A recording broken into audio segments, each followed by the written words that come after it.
রাজাপালং কাশিয়ার বিল সার্বজনীন শ্রী শ্রী হরিমন্দির প্রাঙ্গণে শ্রীমৎ স্বামী নারায়ণপুরী মহারাজের আশীর্বাদে প্রতিষ্ঠিত অদ্বৈত অচ্যুত মিশনের উদ্যোগে ১৪তম বিশ্বভুবন মঙ্গল কামনায় গীতাপাঠ প্রতিযোগিতা, ভজন কীর্তন, শুভ অধিবাস, বিনামূল্যে চিকিৎসা সেবা ও ওষুধ বিতরণ, পানীয় জল সরবরাহ, মহাপ্রসাদ বিতরণ এবং ষোড়শ প্রহরব্যাপী মহানাম যজ্ঞ ৪ দিনব্যাপী উৎসব মুখর পরিবেশে অনুষ্ঠিত হয়েছে। অনুষ্ঠানে পৌরোহিত্যের দায়িত্ব পালন করেন ঋষিধাম অধিপতি তুলসীধাম আশ্রমের মহন্ত শ্রীমৎ গুরু দেবদীপানন্দ পুরী মহারাজ। অধিবাস কীর্তন পরিবেশন করেন চট্টগ্রামের বিশিষ্ট কীর্তনশিল্পী শ্রী প্রিয়ব্রত গোস্বামী তনু ও তার দল, যা ভক্তদের মধ্যে গভীর আধ্যাত্মিক আবহ সৃষ্টি করে। অনুষ্ঠানে আগত অতিথিদের উত্তরীয় পরিয়ে সম্মাননা জানানো হয় এবং তাদের হাতে সম্মাননা স্মারক তুলে দিয়ে ফুলেল শুভেচ্ছায় বরণ করা হয়। মহোৎসব কমিটি ও মন্দির পরিচালনা কমিটির সার্বিক সহযোগিতায় শান্তিপূর্ণভাবে এই ধর্মীয় আয়োজন সম্পন্ন হয়।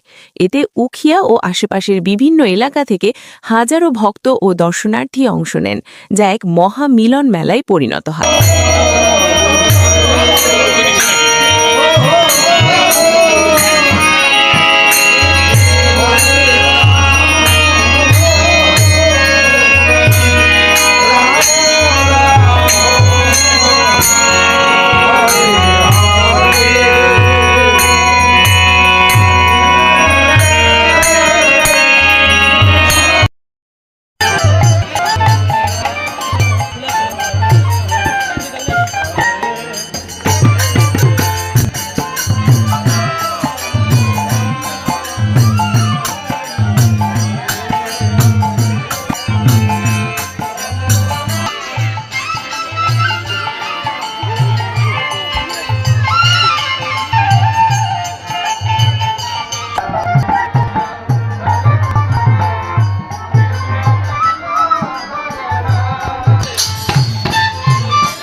SMP News 24 News Desk।